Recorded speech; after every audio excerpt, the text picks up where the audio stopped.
시청자 여러분 안녕하십니까? 뉴스 현장 시작합니다. 더불어민주당 이재명 대표의 위증교사 사건 1심 선고가 이틀 앞으로 다가왔습니다. 이미 지난주 공직선거법 위반으로 징역형을 받은 이재명 대표의 사법 리스크가 절정에 이르고 있다는 평가도 나옵니다. 매 주말마다 장애 집회를 열고 정부 규탄 여론전을 펼쳐온 민주당은 오늘도 집회를 예고한 상태인데요. 취재 기자 연결해 자세히 들어보겠습니다. 자, 최홍국 기자, 오늘 집회는 어떻게 진행이 됩니까? 네, 민주당은 오늘 오후 5시 반부터 서울 광화문 일대에서 김건희 여사 특검을 촉구하고 윤석열 정부를 규탄하는 4차 국민행동 집회에 나섭니다. 오늘 집회는 민주당이 15분가량만 주도하는데 당 지도부에선 박찬대 원내대표 1명만 연단에 오르기로 했습니다. 이후부터는 시민단체를 중심으로 진행됩니다. 모레 위증교사 혐의 1심 선고를 앞두고 있는 이재명 대표도 집회엔 참석하지만 따로 발언을 하지는 않을 예정입니다. 이 대표는 어제 확대 간부 회의에서도 사법부 비난을 자제해달라며 자세를 낮추는 모습을 보였습니다. 네, 오늘 집회에서는 파란 옷 자제령도 내려졌다고 하는데 이게 무슨 뜻입니까? 네, 민주당을 상징하는 파란 옷을 착용하지 말아달라는 건데 집회의 정치색을 덜어내고 다양한 성향의 시민들 참여를 유도하기 위한 걸로 보입니다. 앞서 민주당 각 시도당은 집회에 참여하는 당원들에게 이 같은 의상 자제령을 공지로도 전파했습니다. 특히 이 대표 선고를 앞둔 상황에서 주말 장외 집회가 이재명 방탄용 집회가 아니냐는 비판이 제기되는 만큼 핵심 지지층을 넘어선 중도 성향 시민들까지 포함된 자발적인 목소리란 점을 더욱 부각한다는 구상입니다. 지금까지 정치부에서 전해드렸습니다. 선거법 위반 1심 선고 이후 도저히 수긍하기 어렵다며 불만을 나타냈던 이재명 대표가 이번에는 위증교사 재판을 앞두고 돌연 사법부를 신뢰한다고 말했습니다. 사법부 전체를 묶어 비난하지 말라면서 일종의 자제령도 내렸는데 이 대표 당부에도 당내에서는 여전히 사법부 비난 발언이 이어졌습니다. 전종원 기자의 보도입니다. 민주당 이재명 대표가 사법부에 대한 신뢰를 나타냈습니다. 헌법에 따라서 민주주의와 인권을 지켜온 대한민국 사법부를 믿습니다. 지난해 검찰의 부당한 영장 청구를 바로잡아준 것도 사법부였다고 강조했습니다. 그러면서 양심적이고 정의감이 투철한 법관들이 훨씬 더 많다며 사법부 전체를 묶어 비난하지 말라고도 했습니다. 앞서 선거법 위반 재판에서 징역형이 선고되자 민주당 의원들은 미친 판결, 사법부는 죽었다는 등의 표현으로 사법부를 맹비난했습니다. 위증교사 1심 선고를 앞두고 불필요하게 사법부를 자극할 필요가 없다는 판단에 따른 거란 해석이 나왔습니다. 국회의원들하고 당직자들 거친 언행에 좀 각별히 주의해달라고 당부를 하셨습니다. 하지만 당내에선 사법부 때리기가 이어졌습니다. 판사 개인적인 시각을 투영해 검찰이 왜곡 날조한 기소 내용을 수용했다. 현재 시스템 하에서의 사법부는 국민 주권을 견제하고 있는 것이 아닐까라는 생각이 듭니다. 국민의힘은 사법부를 향한 이 대표의 신뢰가 위증교사 1심 선고 이후에도 이어지길 기대한다고 꼬집었습니다. TV조선 전정원입니다. 네, 리포트에서 보셨던 정치권 쟁점들 전문가들 모시고 한번 짚어보겠습니다. 김현주 국민의힘 대변인, 성치훈 민주당 정책위 부의장 나오셨습니다. 안녕하세요. 안녕하세요. 맞습니다. 네, 오늘 민주당이 서울 도심에서 4번째 장외 투쟁에 나섭니다. 그런데 이 파란 옷 금지령을 내리고 이재명 대표도 좀 별도의 연설을 하지 않는다고 하는데 파란 옷을 입지 않고 모이는 첫 번째 집회입니다. 그래서 옷 외투 색깔을 배제했다고 해서 이제 이 집회 성격이 어느 정도나 바뀌고 규모가 어느 정도나 바뀔지는 조금 의문이 드는데요. 네. 앞선 3차례 집회에서 보면은 주로 그 민주당의 상징색인 파란색 외투들을 입고 네. 또 당 깃발 같은 거 이제 지역에서 오신 분들이 들고 네네. 이런 식으로 하고 또 대표를 포함해서 지도부에서 이제 연설도 많이 하고 이런 식으로 진행이 되다 보니까 일반 시민들이 여기에 좀 참여하기에는 너무 정치색이 짙은 거 아니냐라는 민주당의 판단이 있었던 것으로 보입니다. 네. 더군다나 이 집회의 규모가 지난 1차에서 3차 때 보면은 뭐 30만이 모였다, 20만이 모였다라고는 했지만 경찰 추산에 비교를 해보자면은 뭐 그 한 10분의 1에 불과한 것이 아니냐라는 이런 현실적인 괴리가 상당히 컸었거든요. 네. 그러니까 사실상 민주당 측에서는 지난 2016년에 촛불을 들고 나왔던 시민들의 그런 새 규합 이런 것들을 상상했을지 모르겠으나 그런 것들이 전혀 이루어지지 않고 있는 이 현실을 감안해 본다면은 또 일반인들이 좀 참여하려면은 이거 우리 파란 외투 벗어야 되는 거 아니야? 지금 이런 이야기를 하고 계십니다만 파란 외투 벗었다고 해서 내지는 뭐 집회를 짧게 한다고 해서 일반 시민들께서 이 집회 성격에 관해서 갖고 계시는 근본적인 인식이 변하지 않는 한 아마 민주당이 원하는 바는 좀 충족되지 않지 않을까라는 생각을 해보게 됩니다. 네, 그런데 오늘 장애 집회 두고서 국민의힘에서는 이재명 대표 방탄을 위한 법원 겁박에 불과하다. 이 법원 겁박 시위를 멈추라고 지적을 했거든요. 민주당에서는 어떻게 생각을 하시나요? 그 민주당 장애 집회 구호는 김건희 여사 특검법을 수용하라입니다. 지금 네. 김건희 여사 특검법을 맡고 있는 게 사법부가 아니지 않습니까? 맡고 있는 건 대통령이시죠. 그렇기 때문에 저희는 사법부에 대한 압력을 행사하고자 장애 집회를 하는 것이 아니라 대통령, 행정부에 대한 압력을 행사하고 싶은 겁니다. 그렇기 때문에 아무래도 김건희 여사 특검법에 대한 그 찬성 여론이 높은 상황에서 대통령실은 이런 것들을 거부하는 그 모양새가 좀 부담스럽기 때문에 계속해서 이거 이재명 방탄용이다, 이거 사법부에 대한 압박이다 이렇게 말씀을 하고 싶겠지만 국민들께서는 결국 김건희 여사 특검법을 수용하라는 목소리에 좀 더 신뢰를 주실 거란 말씀을 드리고 싶고, 그리고 대통령제 국가에서 결국 행정부가 입법보다 우위에 있다는 권력 구조로 평가를 받습니다. 그렇기 때문에 우리가 아무리 입법부 다수를 갖고 있다 한들 사법부의 인사권도 행사할 수 있는 집권 여당 의원들의 발언, 뭐 마치 내일 판결이 이미 나온 것처럼, 모레 판결이 이미 나온 것처럼 여당 의원들이 말하고 있지 않습니까? 그런 것들이 오히려 겁박이고 압력으로 작용할 수 있다는 말씀을 저희는 드리고 싶습니다. 네, 다음 주 월요일 위중교사 혐의 1심 선고를 앞둔 이재명 대표, 그동안 사법부에 대해서 불만을 상당히 드러내왔었는데 이번에는 감사와 존중의 마음을 전한다면서 이 정반대 입장을 보였습니다. 한번 들어보시죠. 대한민국 사법부를 믿습니다. 사법부 전체를 싸잡아 비난하는 그런 일들은 바람직하지 않다라는 말씀을 드립니다. 양심적이고 정의감이 투철한 유능한 법관들이 훨씬 더 압도적으로 많다 이 말씀을 드리는 바입니다. 그리고 사법부에 감사와 존중의 마음을 전해드리는 바입니다. 네, 뭐 이재명 대표 발언 내용은 사법부 전체를 비난하는 거는 바람직하지 않다. 뭐 양심적 법관이 더 많다. 이렇게 사법부에 이 몸을 낮추는 모양새입니다. 월요일 선거를 의식해서라는 의견이 있는데 대변인님, 이 거꾸로 말하면 그동안의 어떤 민주당과 이재명 대표 중심의 사법부 비판이 얼마 전 이 공직선거법 위반 사건의 징역형 선고에 영향을 끼쳤다. 그걸 좀 부담스럽게 생각해서라고도 볼 수 있을까요? 글쎄 뭐 저는 법원이 그런 것들에 영향을 받아서 판단을 달리 했다라고는 생각하지 않고 또 그럴 수도 없다고 생각합니다. 다만 그 민주당이 그동안 법원에 상당한 압력을 행사하는 것으로 읽힐 수 있는 여러 가지 행동들을 보여온 것은 사실이죠. 네. 국회 내에서 뭐 각종 입법을 통해서 사법부를 압박하는 그런 모습을 보인다거나 뭐 비근한 예로 지난 15일에 있었던 공직선거법 1심 선고 그 당일에 법원 밖에 5,000명, 6,000명 모여라라고 하면서 마치 그 더민주혁신회인가요? 거기에서 외곽조직에서 교통비를 지원한다면서 많이들 참석을 해서 법원에 압박하는 모습을 마치 연출하는 듯한 그런 모습을 보였던 것도 사실이고, 또 지난 국감 때 김우영 의원이 방통위 부위원장을 향해서 법관 출신 주제라는 말을 하면서 큰 파장을 일으키지 않았습니까? 그러니까 민주당이 법원에 대해서 어떤 생각을 가지고 있었고 어떤 압박을 행사하려고 했는지 모든 분들이 이제 다 지켜보셨는데, 그런데 지금 와서 갑자기 법원을 존중하고 우리 민주주의의 최후 보루는 법원이다라고 말씀하신다 한들 이미 판결문은 작성이 끝났다라는 점을 말씀드리고 싶고요. 사실상 정치인들이 어떤 법원의 판단을 받게 되면 의례적으로 하는 워딩이 있습니다. 법원의 사법부의 판단은 존중합니다. 그러나 이런 식으로는 얘기를 하지 않습니까? 그런데 이재명 대표는 지난 그 공직선거법 1심 선고 끝난 후 법원 밖에 나와서 할 때 저는 기초적인 사실관계부터 받아들일 수 없다고 그랬어요.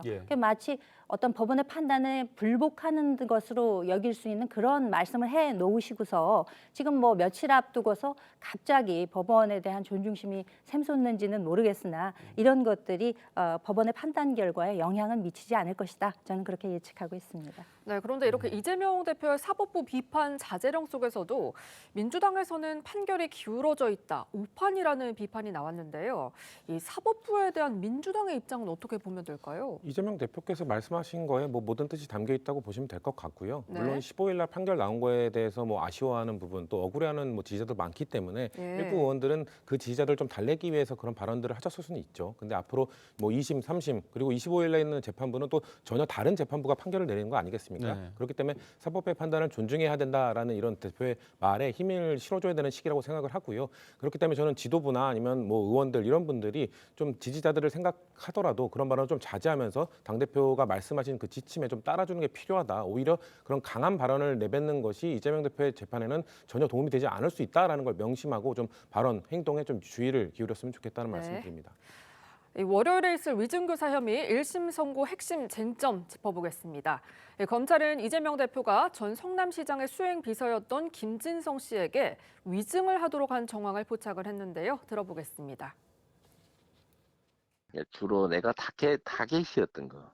그냥 있는 대로 막 어차피 세월은 다 지났잖아요. 이게 지금 매우 정치적인 좀 배경이 있던 사건이었다는 점들을 좀 얘기를 해주면 도움이 될까요? 너무 오래돼서 기억도 사실 크게 한 기억도 잘 안 납니다. 사실 안 나는데 어떤 취지로 해야 되는지를 한번. 내가 변론 요지서를 하나 보내드릴게요. 가능하면 도감이 있었다는 얘기를 해주면 딱 제일 좋죠. 네, 그런데 이 위증교사죄가 성립을 하려면 이재명 대표가 김 씨한테 허위를 진술하게 했다라는 고의가 인정돼야 되잖아요. 그런데 들으신 것처럼 이 대표는 변론 요지서를 보내주겠다, 교감이 있었다는 얘기를 하면 좋겠다라고 하거든요. 네. 이 재판부가 이 녹취를 어떻게 해석을 하게 될까요? 이미 영장 실질 심사를 했던 유창헌 부장판사도 이 혐의에 대해서는 소명된 것으로 보인다라고 이야기를 하지 않았습니까? 네. 이 위증교사라고 하는 것이 이제 말이 어려워서 위증교사지 법정에서 거짓말을 해달라고 시키는 게 이제 위증교사입니다. 예. 그런데 이 위증교사를 부탁하는 사람들의 기본적인 그 표현이 그 누구도 이렇게 법정 가서 거짓말 좀 해줘 라고 말을 하는 사람은 없습니다. 네. 보통 다 사실대로, 기억나는 대로, 있는 그대로 얘기해 달라고 말은 하면서도 그 실상이 사실과 다른 것이 이제 문제인 것이죠. 사실 이 김진성 씨의 경우에는 너무 오래전 일이라서 기억이 나지 않는다. 그 당시에는 선거 때라서 밖에 나가 있어서 내가 그 사실관계를 잘 모른다라고 이야기를 하지만 방금 녹취에서도 들어보셨다시피 그렇게 얘기해주면 딱 좋지. 그렇게 들었다고 해주면 되지. 이게 딱 떨어지는 저는 위증교사라고 생각되고 그것도 아주 질이 좋지 않은, 죄질이 좋지 않은 위증교사다.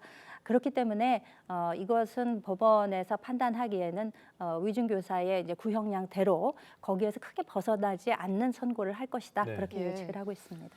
저희가 살펴보면 검찰이 지난 9월에 징역 3년을 구형을 했습니다. 만약에 금고 이상의 형이 확정되면 이재명 대표의 피선거권은 박탈이 되는데 부의장님, 이번 재판 같은 경우는 공직선거법 위반보다 더 중형이 선고될 수 있다는 시각이 있긴 있어요. 선고 파장은 좀 어떻게 예상을 하십니까?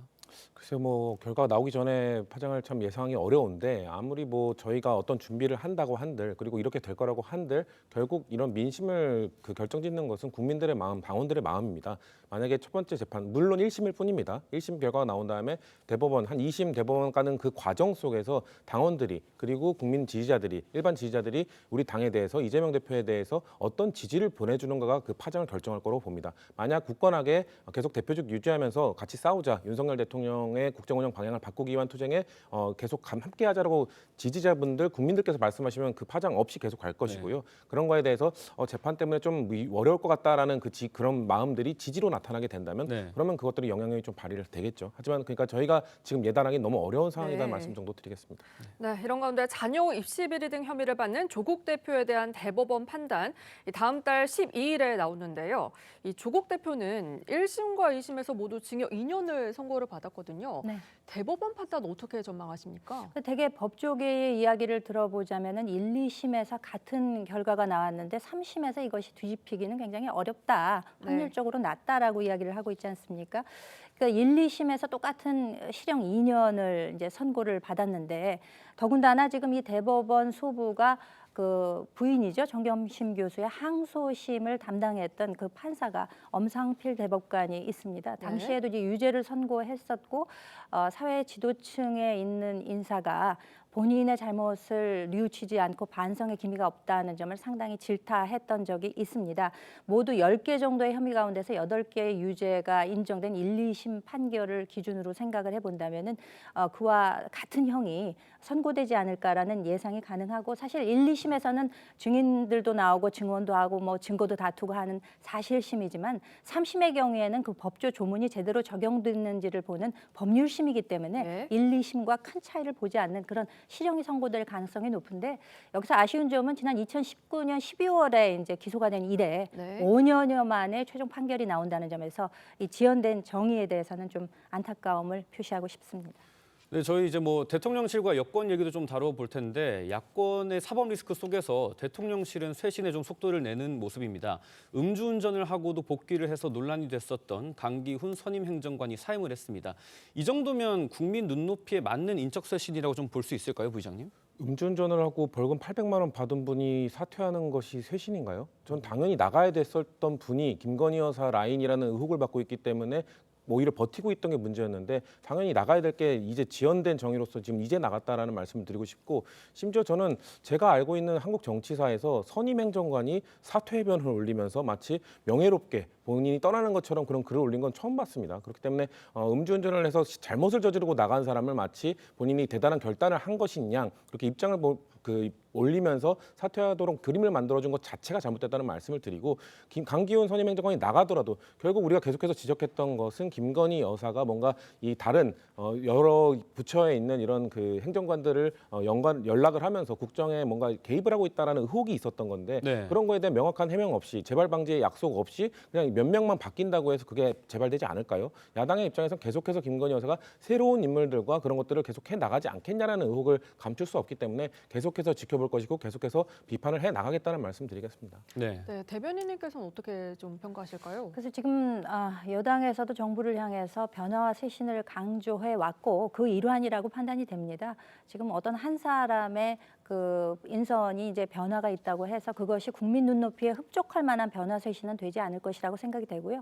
다만 인사가 대통령께서 인사권을 가지고 계시기 때문에 이를 통해서 변화의 모습을 보여주기 가장 좋은 도구다. 그래서 아주 큰 폭의 그런 변화를 통해서 국민 여러분들이 납득하실 수 있는 그런 쇄신의 모습을 보여줘야 할 것이라고 믿고 있습니다. 예, 네, 지금까지 정치권 쟁점 짚어봤습니다. 두 분 말씀 여기까지 듣겠습니다. 감사합니다. 감사합니다. 강원 춘천에서 택시 무임승차 혐의로 체포된 60대 주취자를 경찰관들이 과잉 진압했다는 논란이 불거졌습니다. 지구대에 끌려온 남성이 별다른 난동을 부리지 않았는데도 무리하게 수갑을 채우며 폭행까지 했다는 건데요. 당시 상황을 이승훈 기자가 전해드립니다. 경찰관들에 끌려 지구대에 들어온 남성. 책상에 앉아 무언가를 적는가 싶더니 경찰에게 항의합니다. 그러자 경찰관들이 수갑을 꺼내 들고 채우려고 하자 남성이 저항합니다. 3명의 경찰관들이 달려들어 남성을 바닥에 넘어뜨린 뒤 팔을 뒤로 한 채 수갑을 채웁니다. 저렇게 목을 졸라가지고 이거는 또 어떻게 이렇게 할 수가 있습니까? 이게 체포된 남성은 60대 용모 씨로 추석 연휴 술에 취해 지갑을 잃어버린 채 택시를 탔다 택시기사가 무임승차로 지구대에 데려왔습니다. 경찰은 용 씨가 인적 사항 등을 제대로 답하지 않자 현행범으로 체포했습니다. 그러자 용 씨 측은 다리 장애가 있어 저항도 하지 않는 사람을 과잉 진압했다며 지난 15일 경찰관 3명을 독직 폭행 혐의로 고소했습니다. 막 시비를 뭐 하고 싸움을 하거나 뭐 이랬으면은 매뉴얼이 있어서 아버지가 잘못된 거 이렇게 할 수도 있는데 가만히 앉아 있는 사람은 지구대 경찰들은 용 씨가 신원 조회를 거부하고 욕설을 하며 다리도 깨물었다며 매뉴얼에 따라 제압했다고 해명했습니다. 또 용 씨는 공무집행 방해 혐의로 지난 19일 재판에 넘겨졌다고 밝혔습니다. TV조선 이승훈입니다. 우크라이나 군이 러시아가 대륙간 탄도미사일 ICBM을 발사했다고 주장했었죠. 이에 대해 푸틴 러시아 대통령은 ICBM이 아니라 신형 극초음속 미사일을 쐈다고 밝혔습니다. 러시아는 발사 직전 미국에게도 알렸다고 했는데요. 이 무기로 서방을 직접 타격할 수 있다는 경고를 보냈다는 해석입니다. 신은석 기자입니다. 엄청난 섬광이 번쩍입니다. 러시아가 우크라이나 드니프로의 군사산업단지 시설 한 곳에 복합 공격을 했다고 밝혔습니다. 우크라이나군이 주장한 ICBM이 아닌 신형 극초음속 중거리 탄도미사일을 쐈다고 했습니다. В данном случае с баллистической ракетой в безъядерном гиперзвуковом оснащении. 미사일 이름은 오레시니크라며 요격이 불가능하다고 강조했습니다. 향후 서방 시설을 직접 타격할 가능성도 시사했습니다. Мы считаем себя вправе применять наше оружие против военных объектов тех стран, которые позволяют применять свое оружие против наших объектов. 미국 에이테크스와 영국 스톰 섀도를 사용한 공격에 대응한 것이라며 미사일 발사 30분 전 미국에도 통보했다고 했습니다. I can confirm that Russia did launch an experimental intermediate range ballistic missile. 미국 CNN은 신형 미사일에 다탄두로 여러 목표물을 동시 타격하는 기술이 탑재됐다고 분석했습니다. 영국 스톰 섀도가 타격했던 러시아 쿠르스크에선 북한군 고위 장성 한 명이 부상을 입었다는 보도가 나왔습니다. 미 하원은 북한군이 실수로 드론 한 대를 부대에 추락시켜 부상자들이 발생했다고 전했습니다. TV조선 신은서입니다. 네, 보신 것처럼 러시아와 우크라이나의 전쟁이 새로운 국면으로 접어들고 있습니다. 푸틴 대통령은 핵탄두 탑재가 가능한 이 신형 미사일을 쏘면서 서방에 경고장을 날렸고요. 북한군의 동향도 심상치가 않습니다. 네, 러시아와 우크라이나에서 각각 대사를 역임한 박노벽 전 대사와 자세히 이야기 나눠보겠습니다. 안녕하십니까? 네, 안녕하십니까? 네, 그동안 북한군이 우크라이나가 기습 점령한 러시아 쿠르스크 전선에 주로 배치된 걸로 알려졌는데 오늘 외신 보도에 따르면 이 러시아가 점령하고 있는 우크라이나 마리우폴과 하르키우에서도 목격이 됐다고 합니다. 네. 이 북한군이 우크라이나 영토 내부에 투입된 건 좀 어떻게 봐야 될까요? 네, 이제 양측의 필요에 따라서 이제 쿠르스크 본토에만 한정된 게 아니고 지금 이제 우크라이나 전투 지역까지 네. 확장해서 어느 지역이든지 그 북한군이 활동할 수 있다는 것을 해석하게 하고요. 이 그 투입으로 인해서 북한군이 지금 11,000에서 3,000명이 됐다는 거 아니겠어요? 네네. 그래서 이제 러시아군이 그동안에 병력 손실이 많았기 때문에 지금 한 70만이 죽거나 다쳤다고 그래요. 네. 그러니까 그거를 대체하기는 역할도 지금 할 건데 지금 하루에 1,200명에서 1,500명이 아마 전사자가 납니다. 네. 그거를 그 10을 곱하면 11,000 내지 15,000이 되는 거죠. 그러니까 북한군이 과연 이 전선에 직접 관련도 없는데 나서서 뭐 얼마 정도 기여할지는 앞으로 좀 두고 봐야겠지만 활동 무대가 점점 넓어지고 있고 그럼으로 인해서 아마 증원 가능성까지 의미를 할 수 있다라고 보여집니다. 네, 그런데 지금 우크라이나 남동부 항구 도시죠. 마리우폴에는 북한군 기술 자문들이 도착을 했다고 하거든요. 네. 어떤 역할을 하게 될까요? 마리우폴은 뭐 저기 항구 도시죠. 네. 돈바스 지역에 있는 항구 도시인데 잘 아시다시피 전쟁 초기에 한 3개월 동안 치열한 그 공방전으로 해서 러시아가 그 거의 초토화한 도시의 한 90% 이상이 그 초토화가 됐어요. 물론 거기에 지금 일부 뭐 거주인이나 아파트는 남아 있는데 또 한 가지는 거기에 아조프스탈이라는 우리나라 포항제철같이 큰 제철소가 있었던 데입니다. 네. 그래서 지금 전선으로부터도 한 120-30km 떨어져 있는 데라서 아무래도 이런 복구라든가 이런 기반 시설에 대한 뭐 점검 내지는 지원, 노동력 지원을 중심으로 하지 않았나 하는 추정이 해볼 수 있을 것 같습니다. 대사님 아까 이 전사자가 상당히 좀 많이 발생을 하고 있다고 말씀하셨는데 네. 저희가 이번 주에 단독 보도한 내용에 따르면 네. 북한이 2차 파병을 준비하고 있는 걸로 추정이 됩니다. 글쎄요. 북러 군사 협력은 어떤 방식으로 전개가 될까요? 그래서 일단 전쟁이 일단은 그 종반전인데도 불구하고 이제 트럼프 대통령이 이제 아마 1월이면은 그 휴전을 말든가 종식을 시키겠다 하니까 예. 이게 전쟁이 상당히 좀 더 치열해지는 것 같습니다. 그래서 그 사이에 이제 북한군이 들어와서 일종의 이제 그 지원을 하게 됨으로 인해서 상당히 이제 혈맹 비슷하게 될 가능성이 좀 많죠. 네. 그렇지만은 뭐 대가라는 게 이제 그 받아갈 수 있는 게 지금 현재로서는 금전적인 거, 에너지 또 우리 국가안보실장께서 뭐 방어용 대공 시스템을 받았다고 그러는데 앞으로 이 지형 변화에 따라서 이게 지금 북한군이 그렇게 제한적인 역할을 할 수도 있고 그렇기 때문에 지금 북한군과의 그런 그 증언을 통해서 좀 긴밀해지게 되는 그런 그 과정을 밟을 거는 같습니다. 네, 그런데 지금 뭐 핵탄두 탑재가 되는 미사일이 발사가 되는 상황이고요. 네. 또 서방에 대한 직접 타격 발언도 나오고 있는데 네. 확정 가능성을 좀 우려해야 되는 시점일까요? 푸틴 대통령이 우려하게끔 하려고 하는 거죠. 일종의 네. 심리전인데 이게 뭐 한두 번이 아니고요. 레드라인이라고 해서 몇 번 이렇게 발언을 한 바 있습니다. 그러니까 이제 미국이나 영국이 그 300km 되는 미사일로 이제 크루스크나든가 브리안스크를 군사 목표를 공격을 했지 않습니까? 그게 좀 타격이 컸던 것 같아요.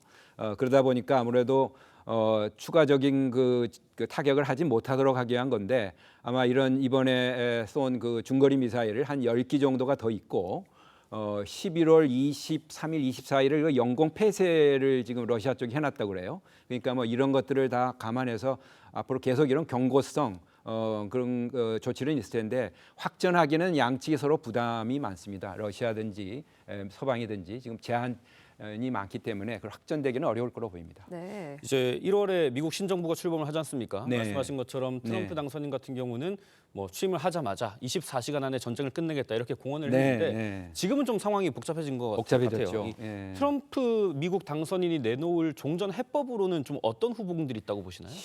지금 아직은 이제 내부 협의 중인데 아주 쉽게 말해서 우크라이나가 영토를 양보하고 그다음에 전쟁을 종식시키는 영토 대 평화 포뮬러를 지금 대충 얘기해 왔는데 네. 그거 가지고는 안 되겠다. 왜냐하면 평화가 오더라도 지속적인 평화가 되지 않기 때문에 그래서 지금 우크라이나나 지금 유럽 국가들은 뭐라고 했냐면 영토는 뭐 어떻게 하더라도 안전 보장을 해줘야 한다.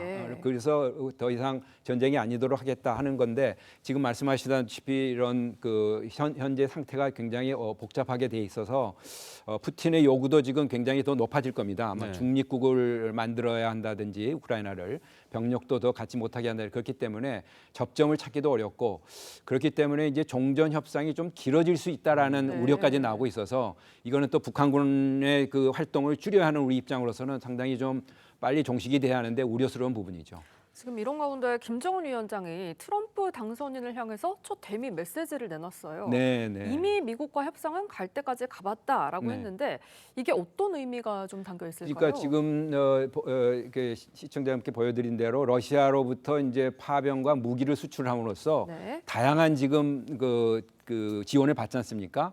이건 미국이 트럼프든지 그 어느 행정보다도 지원받을 수 있는 것보다 훨씬 넘어가는 거예요. 그러니까 트럼프가 뭘 가지고 오더라도 나한테는 그 별로 그 수위가 높아질 거다 요구 수준이 이런 거를 의미하는 거고요. 아무래도 이제 정전이 된 그 즈음을 해서 아마 이제 러시아가 더 이상 제공하기 어려운 상황이 됐을 때 아마 그 대화에 나올 수 있다라는 그 의미를 보여주는 건데 하여간 한미 간에 이런 부분에 대해서도 긴밀히 조율을 해서 지금 상황은 2016년과는 완전히 다르다. 그런 위험성이 있는 시간이기 때문에 시기이기 때문에 차분하게 우리가 저 강력한 협력을 기반으로 해서 이걸 대처해 나가겠다 하는 결의를 또는 그 인식을 분명히 해야 할 시기라고 봅니다. 네, 지금까지 박노벽 전 대사와 함께했습니다. 말씀 감사합니다. 트럼프 2기 행정부의 교육부 장관 후보자가 과거 자녀들과 서로 뺨을 때리는 싸움을 연출한 영상이 논란이 되고 있습니다. 남편과 만든 WWE 프로레슬링 경기장에서 가족 싸움 퍼포먼스를 연출한 건데요. 교육부 장관 후보로 적절치 않다는 우려도 나오고 있습니다. 한 주간의 세계 이슈 김자민 기자가 전합니다. 레슬링 링 위에 오른 중년 여성이 젊은 여성을 노려보다 뺨을 올려붙입니다. 이번엔 반대로 젊은 여성이 욕설과 함께 중년 여성의 뺨을 때립니다. 여성들은 트럼프 대통령 당선인이 교육부 장관으로 지명한 린다 맥마흔 전 중소기업청장과 그녀의 친딸입니다. 맥마흔이 과거 남편과 함께 설립한 월드 레슬링 엔터테인먼트 흥행을 위해 자녀들과 서로 뺨을 때리는 연출을 한 겁니다. 영상이 다시 한번 화제가 되면서 교육부 장관 인물로 적절치 않다는 논란이 일고 있습니다. 붉은색 머리 지느러미를 늘어뜨린 대형 물고기가 해안에 죽어 있습니다. 몸 길이가 3m에 달합니다. 수심 900여 미터 아래의 심해에서 서식해 사람이 평소에는 거의 볼 수 없는 대형 심해어인데 최근 3개월 새 캘리포니아 해안에서만 3번째로 목격됐습니다. 스크립스 해양연구소는 해양 환경 변화와 개체수 증가 등의 영향이 있는 것으로 보고 있습니다. 거대한 나무가 쓰러지며 주택을 덮쳤습니다. 차량도 박살났습니다. 폭탄 사이클론이라 불리는 강력한 폭풍우가 미국 서북부 지역을 강타했습니다. 강풍에 쓰러진 나무로 시애틀에서 2명이 숨졌고 워싱턴주 48만여 가구가 정전됐습니다. CNN은 이번 폭탄 사이클론이 10년에 한 번 정도 발생하는 강력한 폭풍으로 기록됐다고 전했습니다. TV조선 김자민입니다. 오늘은 전국이 대체로 맑은 가운데 늦가을의 정취 느끼기 좋겠습니다. 아침에는 1.5도로 시작했지만 한낮에는 가을볕이 기온을 끌어올려 12도로 온화하겠습니다. 다만 해가 지고 나면 날이 부쩍 차가워지니까요. 일교차에 대비한 옷차림 해주시기 바랍니다. 한편 동풍이 부는 동해안에는 오후까지 5mm 안팎의 비가 조금 내리겠습니다. 오늘 내륙은 쾌청한 가을 하늘과 함께 하겠고 공기질도 깨끗하겠습니다. 제주와 영남 해안가로는 바람이 강하게 불겠습니다. 오늘 자세한 한낮 기온 살펴보겠습니다.